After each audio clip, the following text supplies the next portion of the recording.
Hello everyone, welcome to our YouTube channel Sandhan Sathi. मेरा नाम है आशुतोष और आज हम लोग जो चैप्टर देखने जा रहे हैं वो है making of the Indian constitution. तो इसमें हम लोग ये समझेंगे ना, कुछ एमसीक्यूज देखेंगे और उनके थ्रू कॉन्सेप्ट्स को समझने की कोशिश करेंगे, लेकिन उसके लिए थोड़ा सा एक बैकग्राउंड जानना ज़रूरी है। और वो बैकग्राउंड ये है कि एक्चुअल में जब सेकेंड वर्ल्ड वॉर शुरू हुआ था, ठीक है, जब सेकेंड वर्ल्ड वॉर शुरू हुआ तो उसमें क्या हुआ कि ब्रिटिश इंडिया ने भी वॉर में पार्टिसिपेट किया, बट ब्रिटिशर्स ने इंडिया को पार्टिसिपेट तो करवा लिया, बट इंडियंस की कंसेंट नहीं ली थी। तो इसी के लिए बहुत सारे प्रपोजल्स और मिशंस आ रहे थे। कहाँ से? ब्रिटेन से इंडिया की तरफ, ठीक है, ब्रिटेन से इंडिया की तरफ आ रहे थे, जिसमें कि आप जानते होंगे एक अगस्त अगस्त ऑफर है जो 1940 में आया था। उसके बाद है क्रिप्स मिशन भी आया था, ठीक है, क्रिप्स मिशन आया था। इसके बाद आप कैबिनेट मिशन भी जानते हैं, माउंट बेटन प्लान इसके बाद है। तो ये सब सारी चीजें आ रही थी, ठीक है। कैबिनेट मिशन के पहले वेबल प्लान भी आया था। तो ये सब बैकग्राउंड चल रहा था, ठीक है, जिसमें बात ये चल रही थी कि जो संविधान सभा बनेगी, हमारी संविधान का निर्माण करेगी, वो किस हिस्से के लिए करेगी, एक्चुअली में इंडिया क्या होगा, इंडिया का कौन कौन सा हिस्सा इंडिया का पार्ट होगा। तो ये सारी चीजें चल रही थी, ठीक है।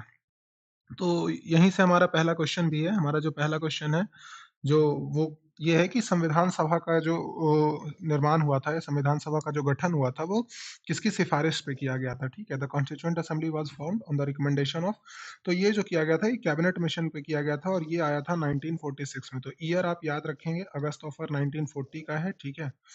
अगस्त, एक सेकंड मैं अच्छे से लिख देता हूँ आपको। अगस्त ऑफर जो है वो है हमारा कैबिनेट मिशन 1946 का है। अगस्त ऑफर हमारा 1940 का है एंड क्रिप्स मिशन 1942 का है। तो क्रोनोलॉजिकली भी अरेंज करने के लिए आपको एग्जाम में दिया जा सकता है कई बार। तो ये है हमारा इसका सही आंसर। सही आंसर है हमारा कैबिनेट मिशन। कैबिनेट मिशन की सिफारिश पे ही संविधान सभा का गठन किया गया था। चलिए नेक्स्ट क्वेश्चन की तरफ चलते हैं। नेक्स्ट क्वेश्चन हमारा है, who among the following first put forward the idea of A constituent assembly. मतलब संविधान सभा का विचार सबसे पहले किसने प्रस्तुत किया था? तो ये किया था एम एन रॉय ने। कब किया था? एम एन रॉय ने किया था 1934 में, ठीक है। हालांकि बाद में चल के 1938 में जो है जवाहरलाल नेहरू जो थे, उन्होंने भी, जो कांग्रेस के बहुत बड़े लीडर थे, इन्होंने क्या किया, संविधान सभा की मांग की थी, संविधान सभा का विचार प्रस्तुत किया, लेकिन 1938 में। उससे पहले जो सबसे पहले किया था वो एम एन रॉय ने 1934 में ही किया था। तो इस क्वेश्चन का सही आंसर हो जाएगा option number B, M N Roy. Third question की तरफ चलते हैं। थर्ड क्वेश्चन जो है हमारा वो है, who was the president of the constituent assembly. संविधान सभा के अध्यक्ष कौन थे? तो देखिए, संविधान सभा के जो अध्यक्ष थे ना, तो सबसे पहले सच्चिदानंद सिन्हा जी को बनाया गया था अध्यक्ष, ठीक है। सच्चिदानंद सिन्हा जी को अध्यक्ष बनाया गया था। वो अध्यक्ष जो बने थे वो अस्थायी अध्यक्ष थे, यानी टेम्पररी इनको बनाया गया था। और ये बनाया गया था 9 दिसंबर 1946 को, ठीक है। जो संविधान सभा की पहली बैठक जो हुई थी, फर्स्ट मीटिंग जब हुई थी संविधान सभा की, उसमें बनाया गया था इनको, ठीक है। लेकिन बाद में जब दूसरी बैठक हुई 11 दिसंबर 1946 को, ठीक है, तो इस दिन जब संविधान सभा की दूसरी बैठक हुई तो डॉक्टर राजेंद्र प्रसाद, जो कि बिहार के भी थे और देश के पहले राष्ट्रपति भी थे, तो डॉक्टर राजेंद्र प्रसाद को है जो है वो क्या किया गया, संविधान सभा का स्थायी अध्यक्ष बनाया गया। तो जो ऑप्शन दिया गया है हमें क्वेश्चन में, उसके अकॉर्डिंग जो हमारा आंसर हो जाएगा वो हो जाएगा डॉक्टर राजेंद्र प्रसाद। तो ये हमारा आंसर हो गया, ओके। चलिए नेक्स्ट क्वेश्चन की तरफ चलते हैं। नेक्स्ट क्वेश्चन है, how many seats were allotted to the British Indian provinces in the constituent assembly. यानी कि संविधान सभा में ब्रिटिश भारतीय प्रांतों को कितनी सीटें आवंटित की गई थी। तो देखिए, आज का जो हमारा इंडिया है ना, उस समय दो पार्ट से मिलके बना था, ठीक है। आज का जो हमारा इंडिया है वो दो पार्ट से मिलके बना था। एक था ब्रिटिश इंडिया, ठीक है, एक है ब्रिटिश इंडिया, और दूसरा जो है ना वो है प्रिंसली स्टेट, प्रिंसली स्टेट्स। तो बहुत सारे लोग इस बात को समझते नहीं है। प्रिंसली स्टेट, जैसा कि आपको पता भी होगा कि 565 रियासतें थी, जिसको हिंदी में रियासत बोलते हैं। तो ये दोनों मिलके इंडिया बना, ठीक है।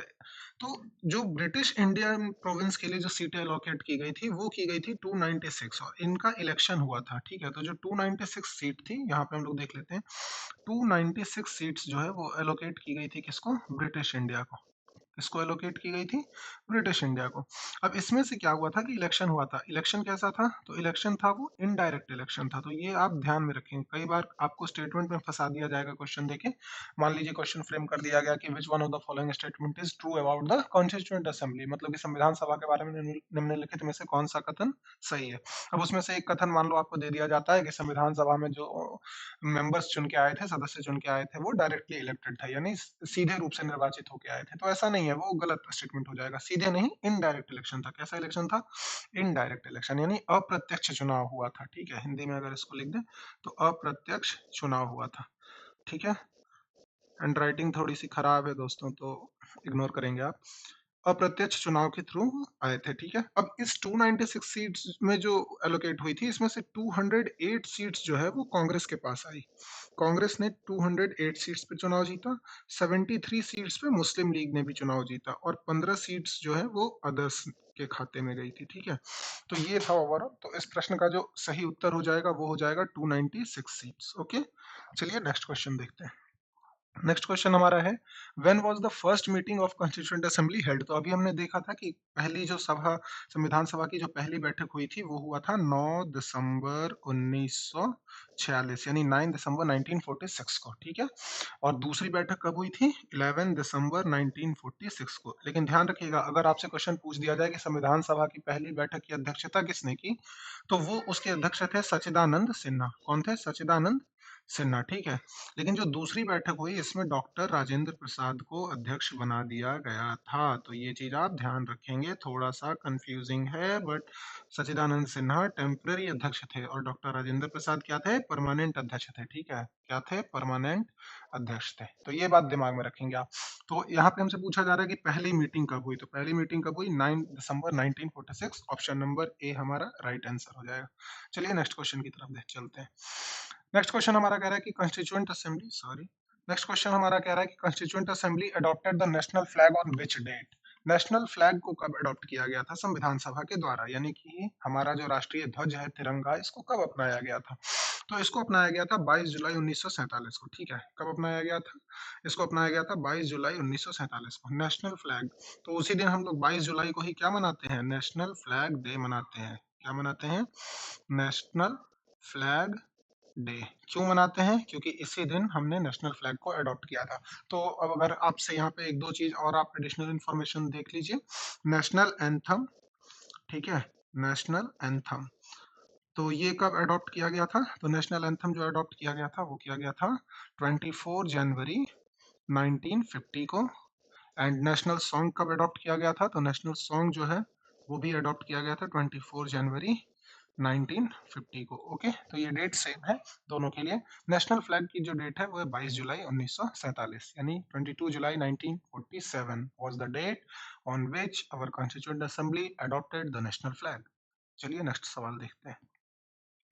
What who was the chairperson of union power committee? अब देखिए, डिफरेंट कमिटीज से सवाल आपको कई बार देखने के लिए मिल जाएंगे, या फिर वो क्या करते हैं ना कि तीन चार कमेटी का, ए बी सी डी, चार कमेटी का नाम दे दिया और चार चेयरपर्सन का नाम दे दिया, बोलेगा कौन सा सही मैच है, या फिर दे देगा कि करेक्ट जो है वो मैच करो। तो इस तरह से आप उस चीज को याद रखेंगे।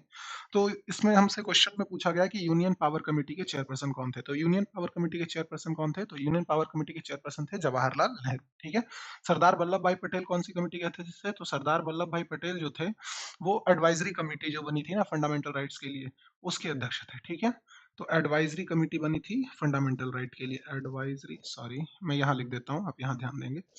एडवाइजरी कमेटी बनी थी फंडामेंटल राइट्स के लिए, उसके अध्यक्ष कौन थे? तो सरदार वल्लभ भाई पटेल थे। ठीक है, आप लोग भी ऐसे शॉर्ट्स में नोट्स में लिख सकते हैं, टाइम भी बचेगा आपका और प्लस आप को याद भी रहेगा। राजेंद्र प्रसाद, तो राजेंद्र प्रसाद जो थे वो स्टीयरिंग कमेटी के अध्यक्ष थे। कौन सी कमेटी? Steering committee. ठीक है, और चलिए, तो इसका हमारा जो सही आंसर हो जाएगा वो क्या हो जाएगा? जवाहरलाल नेहरू। तो जवाहरलाल नेहरू हमारा क्या है?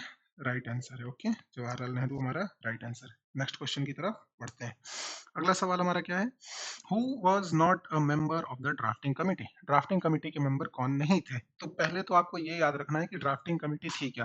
तो ड्राफ्टिंग कमिटी जो थी ना, इसके चेयरपर्सन जो थे वो थे बी आर अम्बेडकर। कौन थे? B R Ambedkar. Okay, drafting committee के ये चेयरपर्सन थे। और इसमें कितने मेंबर्स थे एक्चुअली में? तो एक्चुअल में जब स्टार्ट में तो ये 7 मेंबर कमेटी थी। स्टार्ट में क्या, बाद में भी 7 मेंबर ही रही थी। तो इसमें कितने मेंबर्स थे? 7 मेंबर्स कमेटी थी, ये 7 मेंबर्स कमेटी थी। ओके, तो ये ध्यान में रखेंगे आप कि 7 मेंबर कमेटी है। और इसमें जो पूछा गया हमसे कि हु वाज नॉट, अब एग्जाम में बच्चे लोग ये गलतियां करते हैं, मैं भी करता था, कि नॉट नहीं पढ़ते हैं।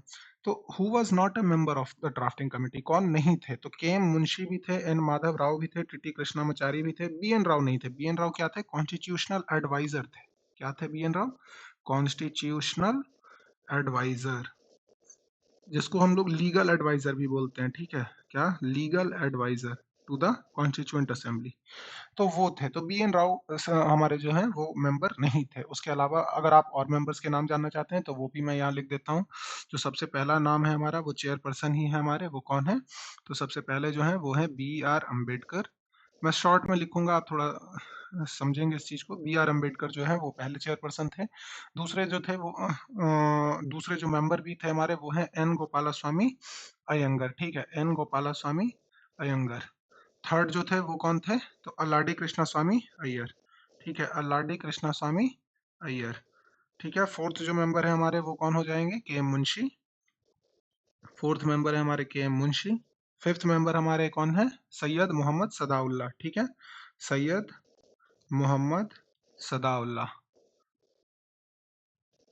सदाउल्लाह। सिक्स्थ जो मेंबर्स हैं हमारे वो कौन हो जाएंगे, N Madhavrao, N Madhavrao. And जो सेवेंथ मेंबर हो जाएंगे हमारे ड्राफ्टिंग कमेटी के, तो सेवेंथ मेंबर मैं यहाँ लिख दे रहा हूँ। सेवेंथ मेंबर जो हो जाएंगे वो हो जाएंगे टीटी कृष्णामाचारी। ओके, तो ये 7 मेंबर्स हैं। आप याद रखेंगे, कोई भी सवाल इससे फ्रेम किया जा सकता है और बहुत आसानी से आपको फंसाया जा सकता है इस तरह के क्वेश्चंस में, तो आप ये याद रखेंगे, ठीक है। बाकी अगर आपको इस पीडीएफ की नोट्स चाहिए तो आप टेलीग्राम चैनल पे ज्वाइन कर सकते हैं। चलिए नेक्स्ट क्वेश्चन देखते हैं। What was adopted as the symbol of the constituent assembly, यानी कॉन्स्टिट्यूएंट असेंबली का सिंबल क्या रखा गया था, ठीक है। तो कॉन्स्टिट्यूएंट असेंबली का जो सिंबल है वो क्या था, एलिफेंट, हाँ एलिफेंट ही सिंबल था, ठीक है। लॉयन नहीं था, बुल नहीं था, लोटस नहीं था, नहीं, हाथी, ठीक है। तो इसका जो राइट आंसर हो जाएगा वो एलिफेंट हो जाएगा। अब इसमें कुछ नहीं कर सकते हम लोग, ये फैक्ट बेस्ड क्वेश्चन है, हमें रटना ही होगा, ठीक है। चलिए नेक्स्ट क्वेश्चन की तरफ। अगला क्वेश्चन जो है वो क्या कह रहा है, वो कह रहा है who was appointed as the constitutional adviser to the constituent assembly. तो अभी हमने देखा कि कॉन्स्टिट्यूशनल एडवाइजर कौन थे, तो कॉन्स्टिट्यूशनल एडवाइजर जो थे हमारे वो सर बी एन राव थे, ठीक है। तो हमारा जो करेक्ट आंसर है वो ऑप्शन नंबर ए है। तो चलिए ये थे आज के सारे एमसीक्यूज यहीं तक। और आप लोग सब्सक्राइब कर सकते हैं। हम लोग अभी पॉलिटी का ये सीरीज चलेगा हमारा, जिसमें हम लोग और भी टॉपिक डिस्कस करेंगे, और सारे इंपॉर्टेंट टॉपिक पे कॉन्सेप्ट प्लस एमसीक्यूज आपको देखने को मिल जाएंगे, सारे कॉन्सेप्ट्स और एमसीक्यूज। और उसके साथ साथ हम लोग पीवाईक्यू भी लेके आने वाले हैं, तो पीवाईक्यू की जो सीरीज है उसको आप फॉलो कर सकते हैं। और बाकी कोई भी तरह का हेल्प चाहिए आपको, किसी भी तरह की हेल्प चाहिए, आप कमेंट सेक्शन में बता सकते हैं। और अगर पीडीएफ चाहिए तो पीडीएफ के लिए आप हमारा टेलीग्राम चैनल ज्वाइन कर लीजिए, लिंक डिस्क्रिप्शन में मिल जाएगा। Okay, thank you.